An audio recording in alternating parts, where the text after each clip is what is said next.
Staffy, like literally. what the hell, in your opinion, Staffy, what the hell is going on? He's staying. Is he going? He has had nothing communicated. We're talking to Tuchel. We're now hearing reports he's got 2 games to save his job again. What has happened? Talk to me. We got lied to. I'll be honest with you. That's just that plain simple. We got lied to. That's the only video I put on my channel since the international break. I said we got lied to, and I've got a lot of backlash from it, and I got a lot of people that agreed with it. So I'm gonna repeat the same thing that I said over there that I'll say over here.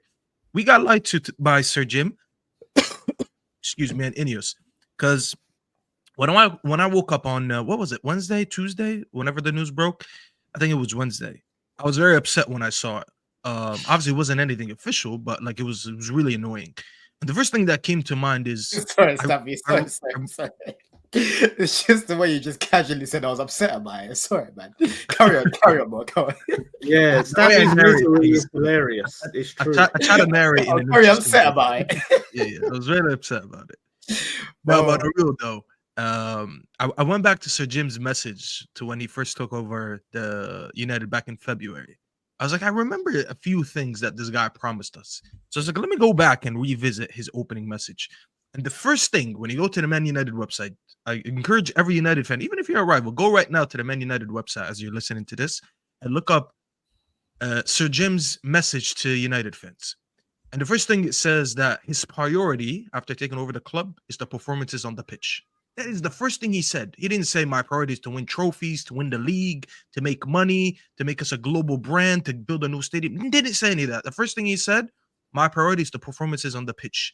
How could you tell me that? And then I look at the performances on the pitch, and then you're deciding to keep that manager. And that's why when I say Sir Jim has lied to us or INEOS has lied to us, it's just solely because of that sentence. You cannot look at the performances on the pitch and then say, oh, yeah, we want to be the best club in the world in the way we play. We won't be like Real Madrid or whoever in our first couple years. Is going to take time, and I need you guys to be patient. The things that you say are not matching. You said that you want to improve the performance on the pitch to reach that. And listen, and I hear people saying, oh, but it's your fault for believing everything that people say. Here's the thing. It's not that I believe it. If I ask Don, where were you last night? And Don says, I was home. I'm just going to take his word for it. I'm not going to sit here and speculate. If I find out that Don wasn't home, he was probably somewhere grabbing a drink and he just didn't want to say it, that's on Don. That's not my fault. That's the same thing that I'm putting right now when it comes to Sir Jim and them. I have to hold you accountable to your word. Thank you, Terry, for putting it on. Right there, it's highlighted. Message to the fans.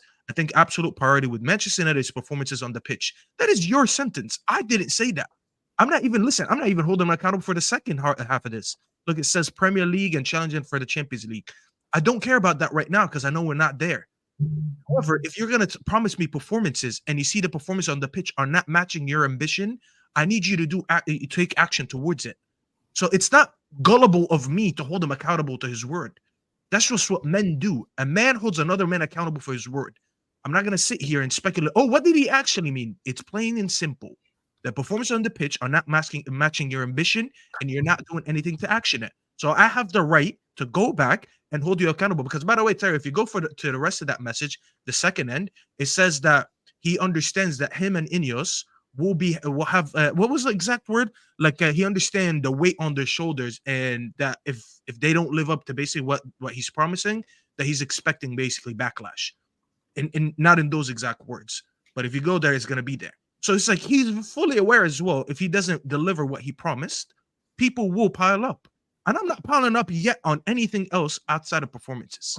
Yeah, he says here, I would ask for a bit of patience, but ultimately, the performance on the club does sit on our shoulders, my shoulders particularly, but also Dave Brailsford, who's going to immediately get involved, and the rest of the people at the club, obviously, and we need to take the rough with the smooth.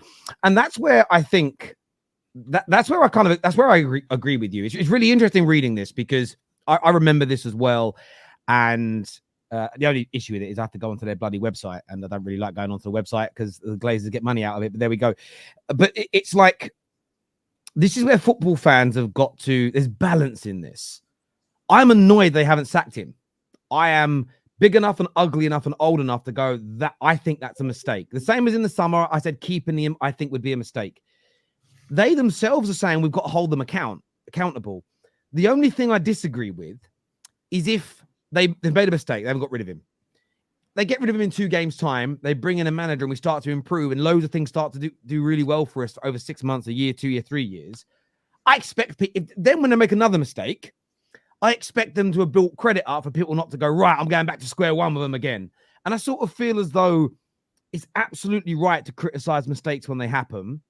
But this expression I use quite a lot because I think it's pretty apt is not throwing baby out with the bathwater every time something happens you don't like, because they're going to make mistakes over the next 10 years, good, bad, or indifferent. They're going to make mistakes. But I think in this particular scenario, instead of it always being an overarching statement, United fans have got to call them. We have to call them out for this, because I don't get what another couple of games is going to do.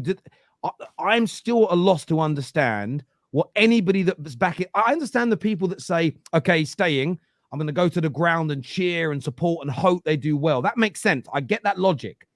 But I don't understand the people that believe it's going to turn around. Terry, do you think it's more of a monetary thing though? Because like what Staffy's saying, listen, I agree with what both of you are saying. Like, he should be sacked, right? And he should have been done over this break. But I read up on it on The Athletic, and it said something about, if he does get sacked, it could potentially lead up to paying out 18 million, right? Do you think that's a factor as to why they've kept him? It's 14. I mean, it's 14 million. It could be, because there are rumors that we're sailing very close to the PSR levels, and that would kind of make sense. At the same time, I would like us to eat that, because let's just say we lose 14 million, and that leads to PSR issues. We're not what we're going to lose. How many points are we going to get taken away? 10. We're not making the top 4 anyway from this point. We're not winning the league from this point. If we get a new manager in now and start playing well, we could win some trophies. Okay, we might get an 8-point deduction. Okay, we'll go from being 6th to being 8th. I'm not that bothered about that. If I'm being honest with you, next year, anyways. There. Yeah, we would. We would lose more. We would lose more money finishing where we are right now. We'd make more. I think if one of those, it's a gamble, but this squad, this is a fact. This squad's good enough to win cup competitions because it's won 2 years running with a system that hasn't been together. So we could win trophies still this season. What I don't like about this is how I feel. It feels like we're writing the season off, and I don't understand it. It makes it just doesn't compute. I can't comprehend why we're doing that, and it's so frustrating. And that element has to be called out. And I think the idea of, so Jim here has said we've got to do it. So why would Man United fans be upset that we're doing what the owner has said we have to do? And do you know what I love about his points? And I always say this on shows. Yes, managers are important. Yes, players are important. But the medium to long term, how well a club has done or not done, falls upon the shoulders of the people running your football club. And I love the fact that he's pointing. It does. It always falls on their shoulders. Even if you have 5 foul managers on the bounce, who hired them? How can you have 5 foul managers on the bounce? How are you always signing bums up front? How are you always getting this and that wrong? The people who run it are always accountable. Anyway, this is the thing. Like, the next manager is key. And they probably don't have a definitive answer of who's going to replace him, and probably don't want to make that call until they have that right person lined up. Because if they sack Ten Hag and they go and hire another guy and he flops, then pressure's on them, So they're probably playing the cautious approach of, we're not totally against getting rid of this guy, but we want to make sure we get that appointment right. So that's where it comes from, I think. But then you've got Rude right there, though, innit? That's the thing. It's not like they haven't got it's not like they haven't got a little backup for now, like an interim, because what Ten Hag's doing, like I've said, Ten Hag is making the game look like rocket science. Exactly what Poch was doing, right? And now they've got a bunch of football people together, coming together, watching the games together. You will see them all sitting together, Barada and all them lot, and they can clearly see that the team's just not working. So again, it's just strange to me now, Terry, because it's beyond the performance. There's a bigger issue here, which it's hard to put my finger on it, because it should be gone. It should be gone. That's why I have to look at it and say, maybe it's the money. Maybe they don't want to pay out the money. Maybe it's that. Maybe. But again, that's more logical than some of the stuff I'm seeing from United fans. That is more logical than, and maybe there's clauses in the contract we're not aware of that, if the sacking comes after this date or after this time in the season, you pay out less. I'm throwing it out there. That makes more sense than let's give him 2 games to see if he can change things. I can't imagine with the sporting excellence of some of the people in that boardroom, that is their logic. Or we think you can turn it around in 2 games. It makes more sense for it to be money. We played Brentford. We played Brentford at home. Then we're away to Fenerbahce. Mourinho. Oh, yeah. Fred and that. Fred, you got Fred coming up. Yeah. And Amrabat and Mourinho. And Amrabat. You know who's that? You know who's their striker? And I even know that. You remember the Moroccan guy in the city that played for Sevilla? The guy that eliminated us from there. Oh yeah. He's there. And then we go away to West and then we go away to West Ham, and then we play, and then we've got the League Cup at home against Leicester, and then we play at home to Chelsea. Those are not easy games, bro. Those aren't easy, straightforward games. Barring West Ham, they're all very hard. Yeah, well, listen, I did tell you guys we'll be seeing you and Ten Hag at our ground. Yeah, I told you guys when you was all getting this about you, bro. Your team's trash, bro. No one cares about West Ham. Well, listen, we're above you, right? We're above you. So what a great accomplishment that you made all these signings to be not 2 points, 2 goals above me. So wait, are you had not the trash? best summer in your life, and you said you're going for fifth. Not trash, yeah. Staffy. Are you not trash? I'm trash, and you were loading your team saying I'm finished 5th. Yeah, but you kept saying you're going to finish 5th, and you want to sneak into the top 4, something like that, or top 5. Well, I never said that. Top 5. Apologies, you said top 5, not top 4. But you got excited, yeah, because this journalist tweeted out sacked. Everyone, all these Man United fans got excited. It's the same guy that said Frankie Dion was a done deal, and then he tweeted out sacked, and you all got excited. And no, I didn't. What do you mean I got excited? Come on, I didn't. I saw. Were you with me when that tweet dropped? What are you talking about? Go check my Twitter. I didn't say anything about it. I don't know. Listen, this guy's lying, bro. I see a lot. I did see a lot of Man United fans getting excited, and people started wheeling up videos, getting ready to be like, yes. But so we say, Lawless, you think Lopetegui's gonna defeat Ten Hag then?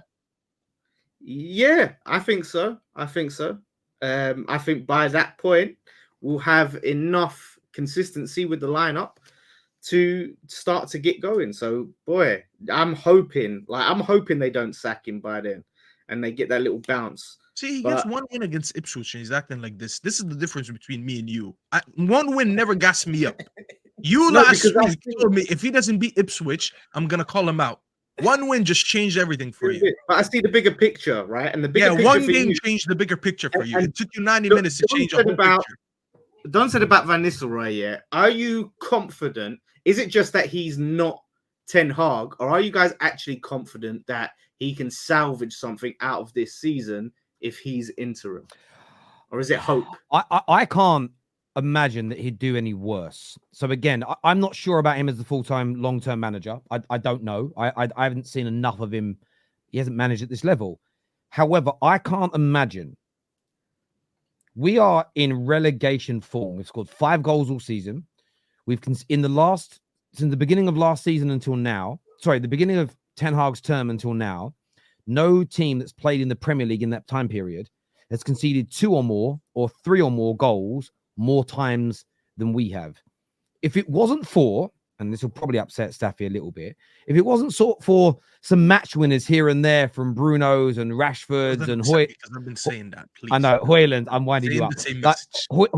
We have some players who can win us games. Outside of that, we are relegation level, and we know this. And it will pain United fans to admit this. But last season, home and away against the Sheffield Uniteds, against the Burnleys, they played better football. We're better players, but they play better football than us. So on the rude question as an interim, it can only be as bad. It ain't going to get worse. Yeah, I don't think it can get worse. If you're INEOS and you go and sack him for something that's potentially could not be worse, is that a risk, like £14 million risk you're willing to take of a guy that could maybe do just as good or maybe get you 1 position up the table rather than wait to the end of the season and say, I don't know how long's left on his contract, Ten Hag, but he's definitely going to be, it's going to be cheaper to sack him at the end of the season. You're not going to go down. You're not getting relegated. So they're thinking if they wait to the end of the season, maybe he's got 2 years left on his deal. Is it? Yeah. I think he got 2 more after this because they extended him in the summer.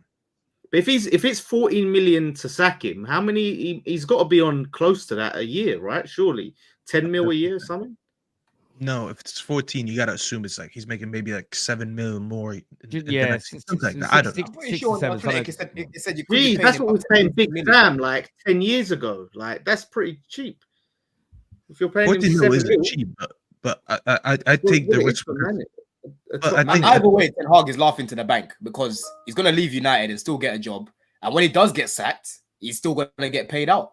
Do you know what I'm saying? You've made this man's look at him. How can you not like this guy, man? How can you have anything against Same reason I don't like you is that same shiny bald head. It pisses me off. Really smile. Hey, you don't tell Hag